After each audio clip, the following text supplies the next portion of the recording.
संभालिए sir, अपने आप संभालिए, हिम्मत सर, ये केजरीवाल भ्रष्ट नहीं है।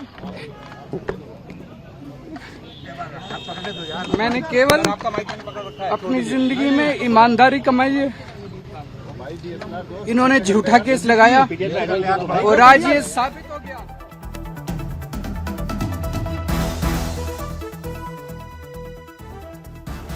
டெல்லி மதுபான கொள்கை வழக்கில் இருந்து முன்னாள் முதலமைச்சர் அரவிந்த் கெஜ்ரிவாலை சிபிஐ நீதிமன்றம் விடுவித்து தீர்ப்பளித்திருக்கிறது.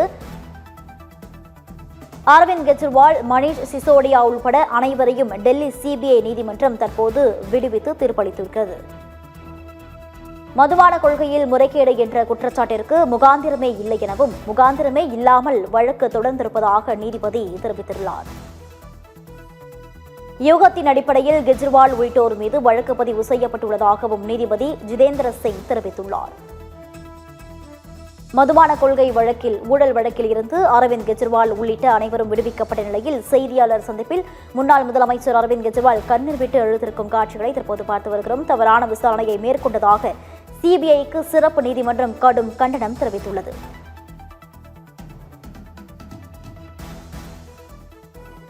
தவறான விசாரணையை மேற்கொண்டதாக சிபிஐக்கு சிறப்பு நீதிமன்றம் கடும் கண்டனம் தெரிவித்துள்ளது.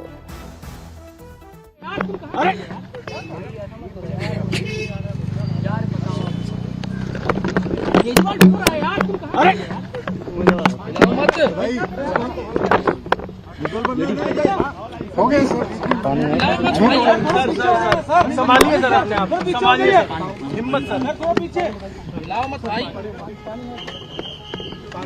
ये केजरीवाल भ्रष्ट नहीं है। मैंने केवल अपनी जिंदगी में ईमानदारी कमाई है। इन्होंने झूठा केस लगाया और आज ये साबित हो गया। कोर्ट ने कहा है कि केजरीवाल कट्टर ईमानदार है, मनीष सिसोदिया कट्टर ईमानदार है, आम आदमी पार्टी कट्टर ईमानदार है। मैं प्रधानमंत्री जी से कहना चाहता हूं, सत्ता के लिए इस तरह से खिलवाड़ मत कीजिए देश के साथ, इस तरह से संविधान के साथ खिलवाड़ मत कीजिए। आपको सत्ता चाहिए, अच्छे काम कीजिए। आज देश के सामने इतनी बड़ी बड़ी समस्याएं हैं, महंगाई है, बेरोजगारी है, पूरे देश में सड़कें टूटी पड़ी है, चारों तरफ पोल्यूशन ही पोल्यूशन हो रहा है, चारों तरफ देश में इतनी समस्याएं हैं। उन समस्याओं का समाधान करके सत्ता में आइए ना। केजरीवाल पे, आम आदमी पार्टी पे झूठे केस क्यों करते हैं? अच्छा काम करके सत्ता में आइए। इस तरह के झूठे केस करना और 24 घंटे विरोधियों के, विपक्षियों के खिलाफ ऊट पटांग के केस करना, उनको जेल में डालना, ये एक प्रधानमंत्री को शोभा नहीं देता। इससे देश आगे नहीं बढ़ेगा। देश आगे तब बढ़ेगा जब जनता की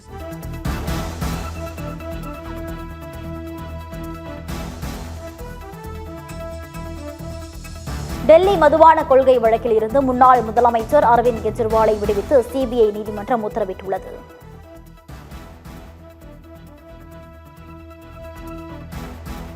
இதுகுறித்த கூடுதல் விவரங்களை எமது முதன்மை செய்தியாளர் பிரவீன்குமார் வழங்கிட கேட்கலாம். பிரவீன்குமார், வணக்கம். இதுகுறித்த விவரங்களை பதிவு பண்ணலாம்.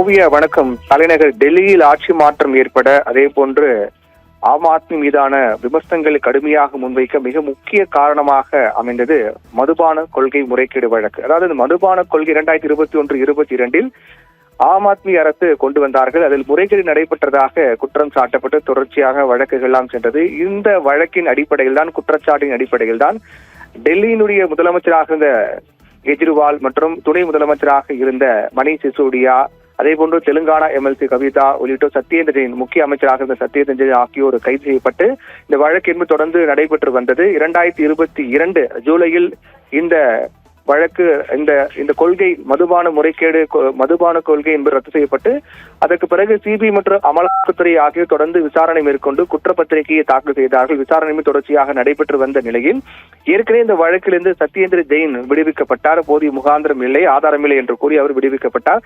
அதன் தொடர்ச்சியாக இந்த விவகாரம் என்பது டெல்லி அரசியல் மிகப்பெரிய முக்கிய பிரச்சனையாக புயலை ஏற்படுத்துகிறது.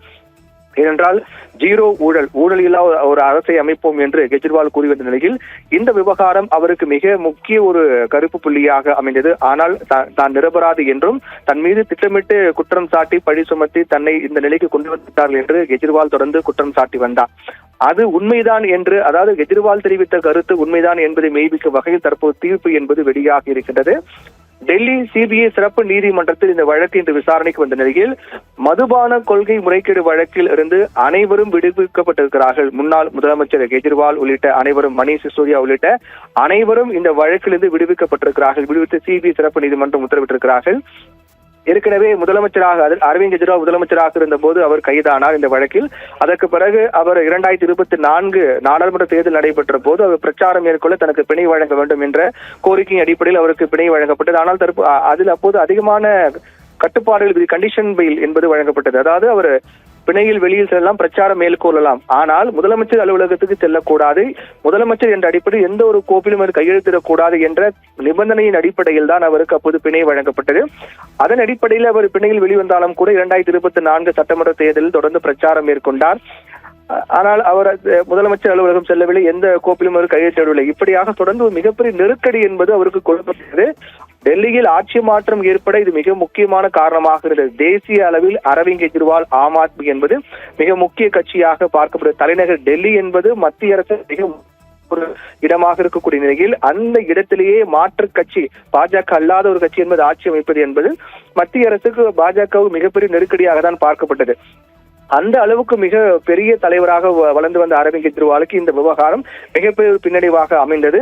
ஆனால் தொடர்ந்து அவர் தான் நிரபராதி என்றும் தன் மீது திட்டமிட்டு தன் வளர்ச்சியை பொறுக்காமல் இதுபோன்று பாஜக நடவடிக்கை எடுத்திருக்கார் என்று தொடர்ந்து குற்றம் சாட்டி வந்தார். இந்த நிலையில் தான் இந்த வழக்கினுடைய விசாரணை என்பது, இதன் வழக்கினுடைய தீர்ப்பு என்பது தற்போது வழங்கப்பட்டிருக்கு. டெல்லி சிபிஐ சிறப்பு நீதிமன்றம் நீதிபதி ஜிதேந்தர் சிங் இந்த தீர்ப்பு வழங்கியிருக்கிறார். அதாவது மதுபான கொள்கை முறைகேடு வழக்கிலிருந்து அனைவரையும் விடுவிக்கின்றேன் என்ற ஒரு உத்தரவு என்பது பிறப்பிக்கப்பட்டிருக்கிறது. இதில் மிக முக்கியமாக மதுபான கொள்கை முறைகேடு என்பது இந்த குற்றச்சாட்டுக்கு முகாந்திரம் எதுவும் இல்லை. இந்த குற்றச்சாட்டு முழுக்க யூகத்தின் அடிப்படையில் தான் கெஜ்ரிவால் உள்ளிட்டோர் மீது வழக்கு பதியப்பட்டுள்ளது தவிர அவர்கள் குற்றம் செய்தார்கள் என்பதற்கான எந்தவித முகாந்திரமும் இல்லை என்ற ஒரு விடயத்தின் அடிப்படையில் சிபிஐ சிறப்பு நீதிமன்றம் இந்த தீர்ப்பு வழங்கியிருக்கிறார்கள். அதே போன்று தவறான விசாரணை மேற்கொண்டதுக்காக சிபிஐக்கு சிறப்பு நீதிமன்றம் கண்டனம் தெரிவித்திருக்கிறார்கள். தவறான விசாரணை ஏன் மேற்கொண்டீர்கள் என்றும், தவறான விசாரணை சிபிஐ அதிகாரிகள் மேற்கொண்டதற்காக சிபிஐக்கு சிறப்பு நீதிமன்றம் கண்டனம் தெரிவித்திருப்பது என்பது மிக முக்கியமான விடயமாக பார்க்கப்படுகின்றது.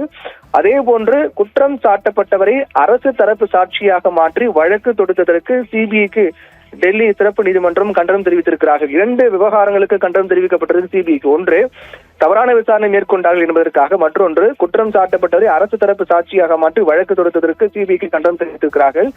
அதே போன்று ஒரு அரசு ஊழியரை A1 மாற்றிய சிபிஐ அதிகாரிகள் மீது துறை ரீதியான விசாரணை நடத்த உத்தரவிடப்படும் என்றும் நீதிமன்றம் தெரிவித்திருக்கிறது. இதன் மூலமாக சிபிஐ அதிகாரிகள் இந்த விசாரணை முகாந்திரம் இல்லாமல் விசாரணை நடத்தப்பட்டிருப்பதும், அரவிந்த் கெஜ்ரிவால் நிரபராதி என்பது அவர் தவறு செய்யவில்லை என்பது இந்த தீர்ப்பின் மூலமாக அதே போன்று சிபிஐ அதிகாரிகள் தவறான விசாரணை மேற்கொண்டதற்காக நீதிபதி கண்டனம் தெரிவித்திருக்கிறார்.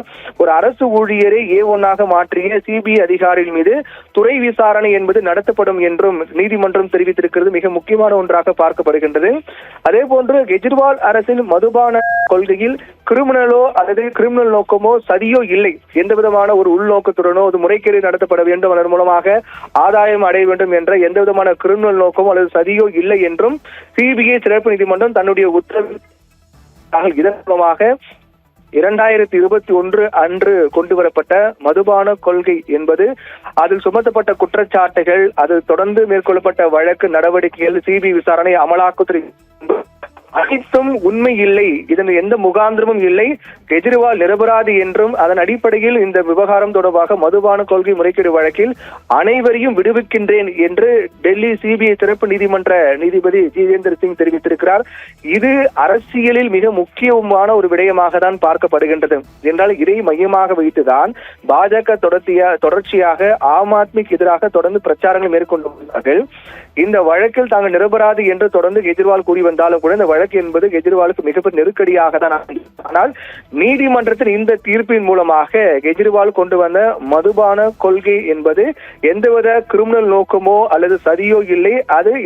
அது குற்றம் செய்யப்பட்டதற்காகவும் அதன் மூலமாக ஆதாயம் அடைந்தார்கள் என்பதற்காக எந்தவித ஆதார முகாந்திரம் எதுவுமே இல்லை என்று நீதிமன்றம் தெரிவித்திருக்கிறார்கள். இது முக்கியமான தீர்ப்பாக தான் பார்க்கப்படுகின்றது. இந்த தீர்ப்பை அடுத்து நீதிமன்ற வளாகத்தில் அரவிந்த் கெஜ்ரிவால் பேட்டி அளித்தார். அப்போது அவர் கண்ணீர் மல்க தன்னுடைய ஆதங்கத்தை வெளிப்படுத்தினார். தான் குற்றச்சாட்டு எதுவும் செய்யவில்லை, தான் நிரபராதி, தான் குற்றமற்றவர் என்பது நீதிமன்றத்தின் மூலமாக தெரிய வந்திருக்கிறது.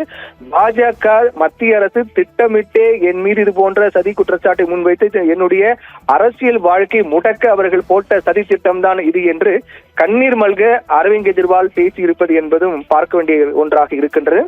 இந்த வழக்கிலிருந்து கெஜ்ரிவால் உள்ளிட்ட அனைவரும் விடுவிக்கப்பட்டிருப்பது என்பது அரவிந்த் கெஜ்ரிவால் மீண்டும் தன்னுடைய அரசியல் பயணத்தை பழைய உத்வேகத்தோடு வீரத்தோடு இனி தொடங்குவார் என்றும் இது மக்கள் மத்தியில் அரவிந்த் கெஜ்ரிவால் இழந்த அந்த செல்வாக்கு மீண்டும் கிடைப்பதற்கான ஒரு வழி உருவாக்கும் என்றும் எதிர்பார்க்கப்படுகின்றது. ஓவியா, தங்களுடைய கூடுதல் விவரங்களுக்கு நன்றி பிரவீன்குமார்.